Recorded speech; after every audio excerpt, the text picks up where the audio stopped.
My next guest will be back in action at UFC 296 on December the 16th when he takes on Alonzo Menifield. And of course, it is the Hanyak, Dustin Jacoby, back on the show. Dustin, how are you, sir? I'm doing great, man. Thanks for having me on the show. It's been far too long. It sure has. It's always a pleasure to talk to you. A lot to get to today, plenty of MMA talk. But first, I want to start with some of the extracurricular things you like to do outside of the cage. I understand you were just on a hunting trip. So, did you get your deer? I did not. Unfortunately, this year was the first year in a while that I struck out, man. I went archery hunting this year, and I had a spike bull, which for those that don't know is just a bull elk. A male elk came charging in. I hit a couple cow calls and it came charging in at me to 30 yards. I was with a buddy of mine, Corey Anderson, longtime buddy, top 205 fighter in the world, Bellator fighter. Came out on his first elk hunt. And he was like, man, it'll be a success if we just see one. And to be able to call one in to 30 yards, and had it been legal, you're not allowed to kill a spike bull here in Colorado. It's got to have at least 4 points on one side. And so we struck out on that trip. And then I went again, second season rifle. We saw some does. We saw a ton of moose, and we saw some cows, which is a female elk way off in the distance, a little bit too far for us to get to and get an opportunity of taking those out. But I have a good buddy of mine, Todd Romero. Shout out to him. A buddy of his just killed a massive bull, and he just sent me a picture of 30 pounds of elk burger and 10 pounds of elk steak that he's going to give me. So very blessed for that. And anytime I can get some meat for the freezer, I'm a happy man. Yeah, no doubt. I have to imagine your freezer is pretty well stocked. If you had one choice, what would be your favorite meat out there that you could have? It'd have to be elk, man. It's straight power food, grass fed, all natural. I call it power food. It's power meat to me. I have another friend and his wife, and my wife and I, we get together before every one of my fights, before I fly out to wherever the fight may be, and we have an elk dinner. And yeah, man, it's just straight power food, and it's probably my favorite. Nice. Yeah, both my father-in-law and my brother-in-law both got deer just a couple of days ago this year. So we're going to have some venison soon. And, Thanksgiving around the corner. I'll probably have venison for Thanksgiving as well. Heck yeah, man, 'tis the season. Right. Absolutely. The golf game. Tell me, how is that going? I'm sure you're still playing as much as you can when you're not training.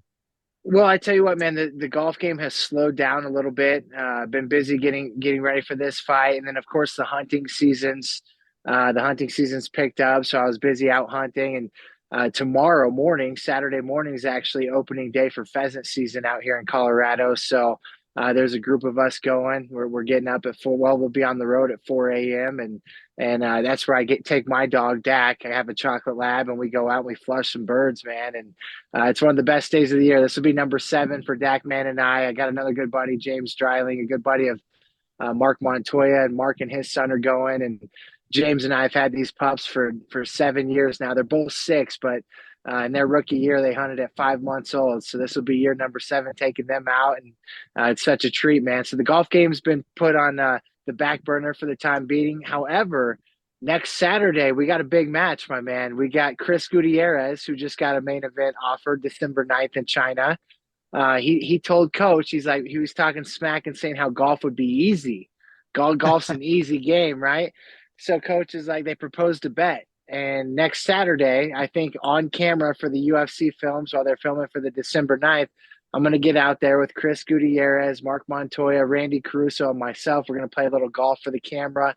The bet is if Chris Gutierrez, can keep it 110 or less, coach has to buy him his favorite meal, Burger King, and a pair of Jordans. And if Katika shoots a 110 or higher, he has to buy coach a pair of Jordans. So I'm just along for the ride. I'm going to do my best to coach Katikaz to a victory. I just don't see it happening, man. Golf's a hard game, and I think a lot of these guys are overlooking, the talent that it takes to be a good golfer. So Gutierrez has never played golf. Never played golf, claiming he can score better than a 110. Okay. There's no chance he scores better than a 110. There's no chance. You There's no can chance. please tell him if he gets better than a 110, I will buy him a pair of Jordans, and I have a nice Boom. collection. So you can add it to the bet. If he gets better than a 110, I will buy him a pair of Jordans. It is on film, and I tell you what, my man, I'm gonna be riding with Chris and be coaching him the whole time. No shenanigans. I mean, we're counting every single stroke. I think I would have set the over under about 124, 120, about 124. I would have set the over under, and I'd still probably take the over on that. So, yeah, I'll let Katikez know that you're in on the bet as well. Sounds good. Do you know what size shoe he wears? I do not, but I'll get back to you. I guess 10. Okay. I'm a 10 and a half. I'll have to send you a picture of my collection. It's a little absurd. Okay. My wife yells at me anytime I have a new pair that comes up the driveway, but that's a story for another day. One last thing before we transition to MMA. I did see on your Instagram that you were at Quincy University, your alma mater, for a homecoming with your wife. Got the jacket on right there. That looked really cool, man. Just tell me what was that was like and how it all came about.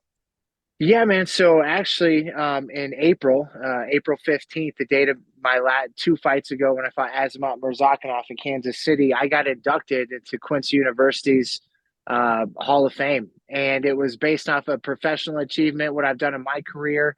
But unfortunately, I wasn't able to go back for that ceremony. And my coach at the time, William Turlesner, Coach T, he was like, "Hey, man, I still want to get you recognized. I want to bring you out for a game this fall, and we'll recognize you at halftime." And so that's what happened, man. I have actually my niece, her boyfriend plays for McKendree. And so I picked Quincy University versus McKendree. I picked that game because we had a ton of family and friends there. It's not far from both of our hometowns in Illinois. And I just got recognized, man, getting inducted into their Hall of Fame. I played football there 2009, 2010. I wish I had went there longer, but things happen for a reason. I would have never met my wife. I would have never met some of the best friends I have today. But I had a great time there at Quincy. I went back. I talked to the football team. I talked to guy. I was sitting in their position. I let them know that they thought it was so cool. I was a UFC fighter. A lot of them are big fight fans. The fighting, the sport in general is really taking off, and the younger kids really like it. And they just were pretty blown away that I was there talking to them and a former player. And I let them know I was no different than them, man, and just kind of I told them a little bit about my journey, a little bit about the ups and downs, and the overcoming adversity and perseverance, man, and never giving up in life and dreaming big. I mean, those guys are one percenters playing college football. Not everybody. Football is one of those games where you don't get to play forever. It's not like you can get a bunch of guys play pickup basketball game. Hell, even hockey, you can go play in rec leagues and hockey. But there's just like none of that really in football, man. When it's over, it's over. And I was telling them that, to appreciate where they're at and be grateful, man. My life's good, but I trade shoes with them in a heartbeat just to go back in time and be in the position they're in. So it was awesome, man. They played a highlight film at halftime. I went out to the 50-yard line. I did the coin flip. I got to keep the coin from the game and brought back a lot of good memories, man. We had a great time. Very cool. So happy for you, man. Well deserved, no doubt about it. Yeah, I can't wait to see, if anything else happens like that in your future. I'm sure you have plenty of more accolades and, getting honored for things that you've done in your professional career. Way too early Super Bowl pick. You're a football guy, so who do you think is going to win the Super Bowl this year? Who are we going to see in it? I'm a big Cowboys fan, man, and they just frustrate the hell out of me. The Eagles are tough. The Niners are tough, despite their three game losing streak. Um, I can't say either one of those teams. I'm taking my Cowboys. I can't say anybody else besides them. But Eagles are tough. Niners are tough. And yeah, man, I think they'll be representing the NFC. One of those three teams, and the AFC is kind of up for grabs, man. You got Miami that looks like a killer one week, and not so much the next week. You got Kansas City that's all across the board, lose to Denver, beat Miami. The Bengals are getting hot. Joe Burrow is always dangerous. But yeah, I'm gonna stick with my Cowboys. I'd be foolish to say anybody else. Okay, fair enough. We'll see what happens. A lot of football left to be Who's played. your pick? Yeah, absolutely. Who's your pick? Well, I'm a Patriots fan, and we absolutely stink Well, we, now. we all So know. Yeah, we yeah, can't talk about the yeah, Patriots and Super Bowl right now. fair enough. Yeah, I'm hoping we get like a top 2 or 3 pick. That's what I'm hoping for. But Well, it's two and three is going to the same team. So yeah, that's true. So if we just keep losing, which very well could happen, I think Baltimore looks really good right now out of the AFC. Obviously, Kansas City is always going to be right there. Maybe one of those two teams stick out to I me guess as it depends on if Taylor Swift goes to the game or not. fair enough. Yeah, exactly. If Taylor Swift is there, then Kelsey is going to ball out and have like 20 catches for 200 yards and a couple of touchdowns. So, yeah, but it's going to be interesting. There's not one team that I feel like is head and shoulders above anyone else. So I really think that this year is one where we could see a variety of different teams maybe get hot and win it all. Yeah, I completely agree, man. Watch out for the Bengals and Joe Burrow. They can get dangerous. They can get hot. Bills are struggling big time right now. As Josh Allen goes, they go. They just, they're not as dominant as they should be. And yeah, it's wide open, man. I love football, so I'm excited for what's to come. Yeah, man, you and me both. Let's transition to MMA, shall we? The last time we saw you in action was in August. Such a big win, such an impressive victory over a scary guy in Kennedy Nchukwu. And you went in there, and I wouldn't say you made it look easy, but you looked so good in there. It was, I feel like, one of your better performances in the UFC, and that's saying a lot. How much pressure did you feel though, Dustin, to get that win? Because you're coming off two losses against a scary guy. What was your emotions like going into that fight? You know what, man? I was so level headed. I was so clear minded. I was so just result free. I didn't care about what happened. I knew I had my back against the wall. I didn't feel like I was in a do or die situation because, I had a great streak that I was on that unfortunately, the Khalil outcome didn't go my way. And then you take that loss into a fight with Azmat Mirzakhanov, who's undefeated, and nobody's been able to solve that puzzle. And I'm telling you, man, that guy's tricky. And he didn't walk through me. Like I had the fight won. I thought he dropped me in the first and dropped me late in the second, which really swayed the decision his way, and rightfully so. It is what it is. But I knew my back was against the wall, but I just felt really good, man. I told my coach afterwards, if I can get to that flow state, to that state of mind that I was in prior to that fight, when I walked out that night and when I fought that night, dude, I don't see how I can be beat. I was so just in the zone and focused and in tune with everything. It's so hard to explain. It was like it's just in the zone. That's what the zone is, man. There's no there's no pressure. There's no thinking, just action and results. And that's what happened, man. I felt really good. And again, he's the biggest guy in the division. The UFC was big on him. Everybody's big on him, and he is good. I was just better that night. I was able to utilize my strengths, catch him with my draw 1-2, and I finished, like you should. So that was a hell of a night, man. It was so much fun too. Again, it was Nashville's my type of people. That's my type of crowd. We blew the roof off that place, and I had a ton of family and friends there. And I saw the sun come up that day, and I didn't go to bed. We went out on the water that day. I didn't go to bed until like 6 o'clock that night. So the next night, so it was one of those memories in life that I'll never forget. And that's what life's about, is days like that and moments like that. And I hope to duplicate that again December 16th. And you're one of the baddest guys on the planet, right? Like, you're in the UFC, you're a ranked fighter in one of the deepest divisions. But you look across the cage against someone like Kennedy, who's an absolute monster. Do you ever get like a little scared when you see someone that just is like physically imposing? Not really. And honestly, man, I like fighting bigger guys. One thing about him, I will say, is like he was way bigger than I thought he would be, because even at weigh-ins, and he had like the fro, right? So he's already 6'5", but then with that fro, he's like 6'8". Yeah. When he was standing in front of me, and I look at the picture of us looking at each other, I could see where people would think, damn, watch out. But again, when I fought Azamat, I felt like I was, if you look at our picture, it was vice versa. It was like I was Azamat, and he was Kennedy, right? Or vice versa. Like I felt like I was way better than Azamat, but the size doesn't really make the fight. The styles do, and the way he was pressuring me, I didn't have to do much. Right when the fight started, he got on top of me, and I felt him. I felt his presence big time. And so that time in my mind, I'm just thinking, all right, man, just move, stick and move, stick and move. And I thought I did a really good job of walking with my punches, striking to keep him at distance. He was very high guard. I hit a few nice inside kicks. And then when he put that pressure on me, I knew it was a matter of time. I was just kind of feign him and draw it out of him. And that's exactly what happened, man. So it's honestly, I like fighting bigger guys better. I really do. than smaller guys. I like being the guy that's pressured and I can counter, as opposed to, being the bigger guy and trying to bring the pressure onto them. So it all worked out in my favor, man. It was a great night.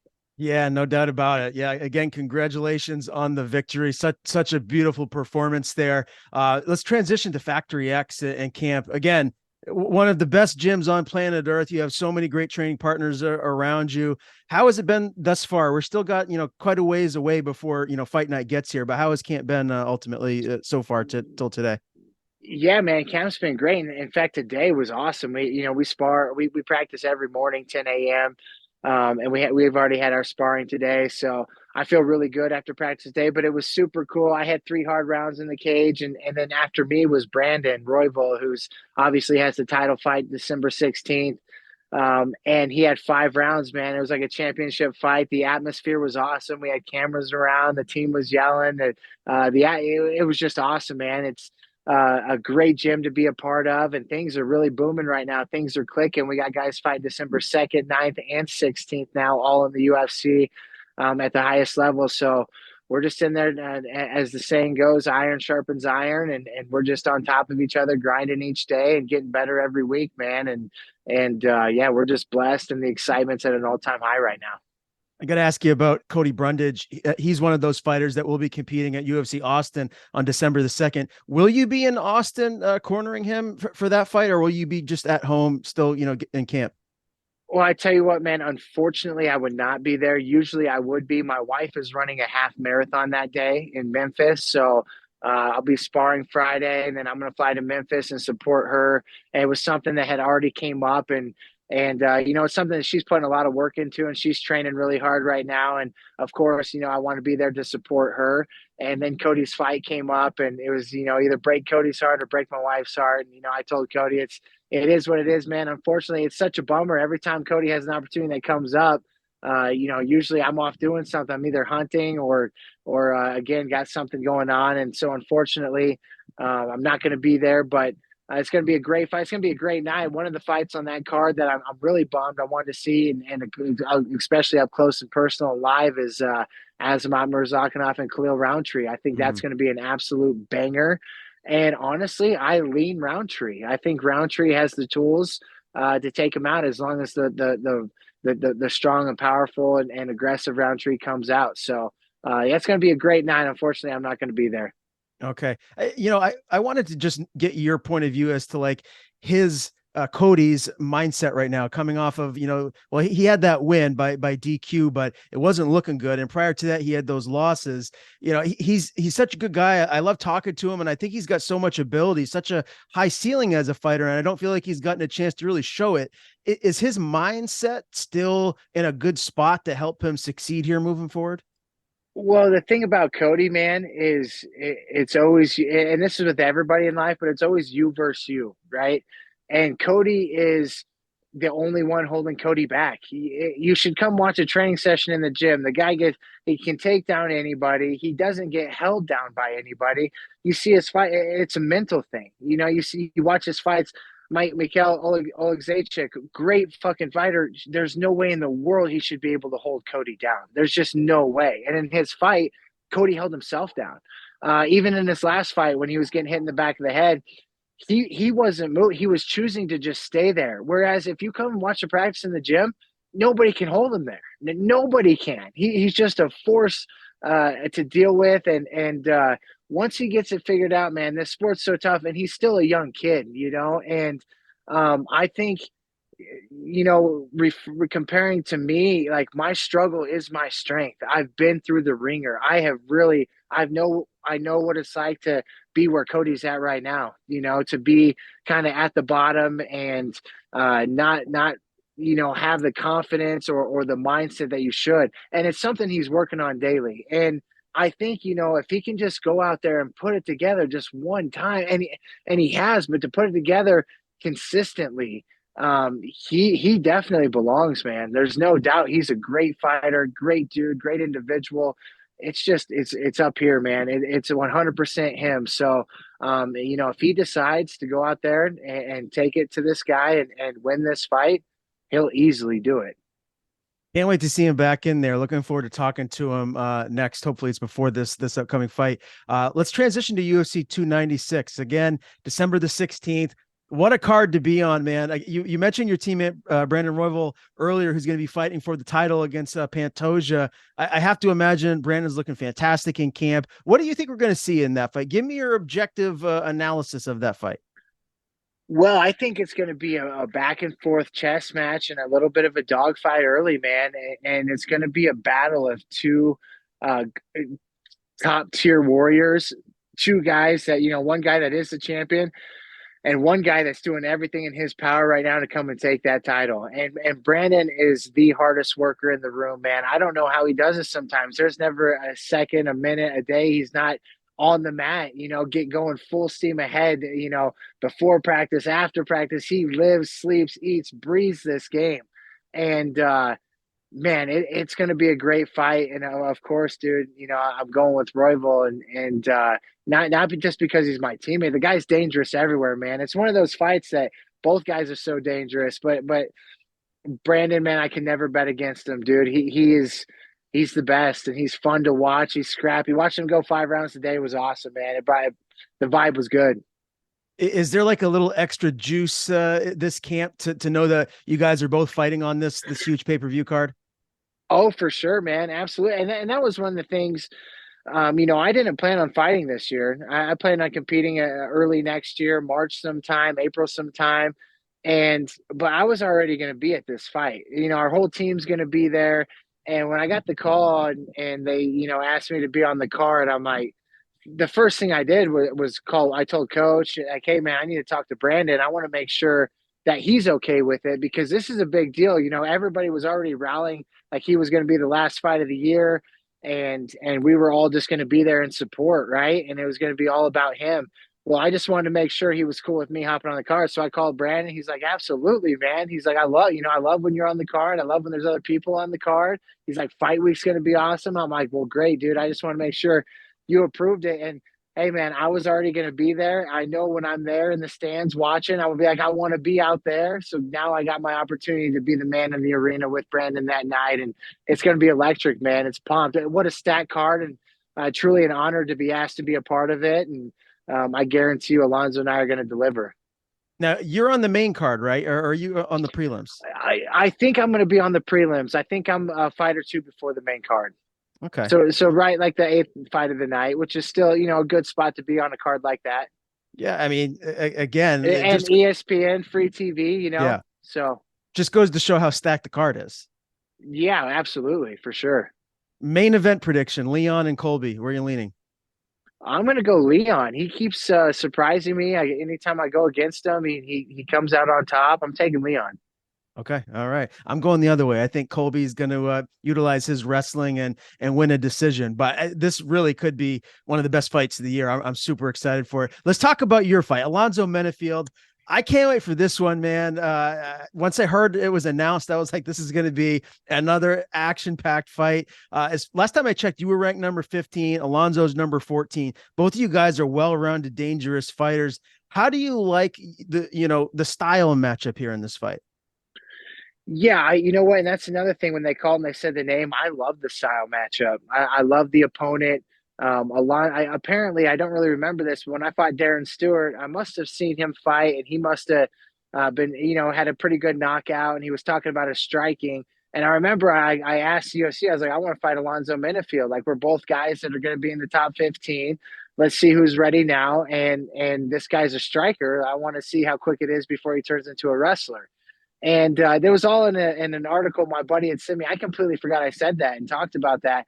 Well, then, and of course, when I read it, I remembered. But yeah, man, it's a fight that, again, I've already asked for before. They came with that name, and I said absolutely. And another thing is finally I'm fighting a guy that's ranked above me. And I've been defending the number 15 spot with the Un Jung and Kennedy and then I got Khalil and Asma, but I was still ranked above them both those times. Now I got a guy that's ranked above me. I get a chance to go up in the rankings. And I started this year at number 14. And my word this year was keep. I didn't want to. I wanted to my word for the year to be to relevant to defend, but I felt like defend was kind of a negative. Like I need to like defend my turf, defend my ranking, defend everything that I've acquired, which was my word from the year before. In these 3 short years since I've been back with the biggest fight company in the world, and I decided on keep, and I wanted to keep my ranking. I wanted to keep winning. I wanted to keep climbing the ladder until I got into the top 10. Well, now if I wanted to keep my ranking, I go and beat this guy. I'm right back at 14, and we start fresh in 2024. So I just saw it as an opportunity, man, an opportunity to climb the ladder in my division, and an opportunity to go out there and compete against one of the best guys in the division. Alonzo's 14-3-1 as a professional mixed martial artist. Have you learned anything from his wins or his losses? Is there anything that you have saw that really stands out where you feel like you're going to be able to kind of capitalize on?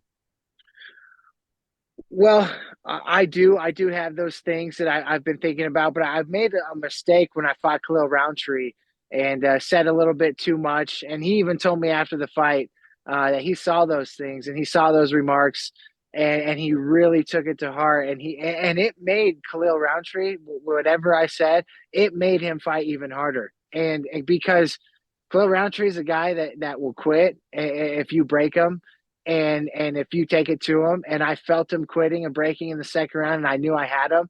Well, then in the third round, it's like he hit this extra gear and kept going, went a little bit harder than I thought he would. And he told me afterwards that was because of some things I said. So I've got some ideas in my head against Alonzo, and I've got my beliefs about him as a fighter and as an individual. And I hear from mutual acquaintances he's a great dude. The guy was a linebacker, a football player. He loves the game of football. I was a quarterback. It's your classic quarterback linebacker matchup, man. So I'll leave it at that. And I'm really looking forward to going in there and competing against him. He's a big, powerful guy, and I'm interested to see what strengths he utilizes in that matchup. So this could be like the bull versus the matador. Yeah, yes, it's something like that for sure. I mean, he is a bull, right? There's no denying that. And but yeah, we'll see what the matador has up his sleeve. Fair enough. Yeah, you got to be careful in these interviews what you say. You don't want to say too much because if they watch. Well, yeah, I'm gonna be honest, man. Yeah, I learned that with Khalil, man. If I hadn't said a couple things about him that obviously he really took to heart, there's no doubt in my mind that third round would have been easier. And it was still a great fight with him. I still think I won. I think he thinks that I won. That's in the past. Whatever. I love watching anybody that I fought. I want to see go out there and win. You don't want to beat people that get cut. You want to beat people that climb to the top, and you want to lose the people that are at the top. So. You don't ever want to lose, but you get what I'm saying. Yeah. Well, the good thing, Dustin, is you're only going to have to answer these questions like 10,000 more times before fight night. So, no, right. no doubt. You're right about that, my man. Awesome, man. Before we get out of here, I got to ask you about UFC 295 this week, and I want to just get your picks. The 205 vacant titles on the line, obviously, Yuri Prohaska and Alex Pereira. Let's start there, man. Who do you see becoming the new 205 champ? Well, I think it's going to be the same guy that was, and that's Yuri. I'm a big Pereira fan. I fought Pereira. In fact, the best thing that could happen for me is Pereira wins, and I get a couple big wins. And I have history with Pereira. We fought in 2014. The only guy that's been able to knock me out in a completely different sport. I think I fare way better in MMA. But there's a great story there, and plus, I've Pereira's reached out to me about coming and training with him and helping him out a little bit. He's done it multiple times now, and the first time was this summer. He fought. I fought the week after him, so I didn't really want to get out of my comfort zone in my camp, and he realized that. But he asked me to come, help him with this camp, and then I had my fight come up, and also realistically, man, it's like I'm kind of chasing that same thing. Like I want an opportunity to compete there at the highest level. So I'm definitely pulling for him, man. I love seeing a guy like that get to where he's at in life and to really reap some rewards of this fight game because he's more than deserving and he's one of the baddest dudes. With that said, Jiri, I think, is a better MMA fighter. I think he has better MMA skills. I think he's very unorthodox. And I think it's when it comes to MMA, he's just better. And I think that he's going to get the better of Pereira Saturday night. Okay, well, that's a good analysis. Give me your analysis on the heavyweight title, Pavlovich Aspinall. Who do you see winning that? Pavlovich is a beat dude. Both those guys are so athletic. I like both guys. I think Aspinall is better. I think that he's built for it. I think that he's a little more athletic, a little quicker. It's going to be a great fight. I really like both guys. Both guys are dogs. Both guys bring a lot of excitement to the game. Two athletic heavyweights that can move and are fast and powerful. I think Aspinall is better. I think Aspinall TKOs him in the first round. Okay, there you go, man. Yeah, that would be cool. I mean, both those guys are super dangerous. I would not want to be in that octagon with either one of them, but yeah, I think Aspinall's a little bit better. All right. Can't wait to watch it this weekend. As always, Dustin, I appreciate your time, man. One of the best interviews in the game. Looking forward to seeing you back in action December the 16th at UFC 296. Before we do sign off, I want to give you the floor. Anyone you want to thank, anything you want to plug? Floor is yours. Yeah, just my team at Factory X, my team at Landau Performance, my management company, Iridium Sports Agency. Like I told the guys at QU, man, you got to surround yourself with good people. My wife, my family, my friends. You just got to surround yourself with good people, people that are striving to be better. That's one thing I love about the gym at Factory X is you're just surrounded by a bunch of like-minded individuals, guys that are one percenters that want to go out and be great, man, and bet on themselves and defy the odds and don't listen to what others say or think or just be great, man. So all the people around me, my teams, yeah, life's good, man. I can't wait to go out there and compete in December and may the best man win. Thanks for the interview, my man. Always a good time, and we'll see you next time.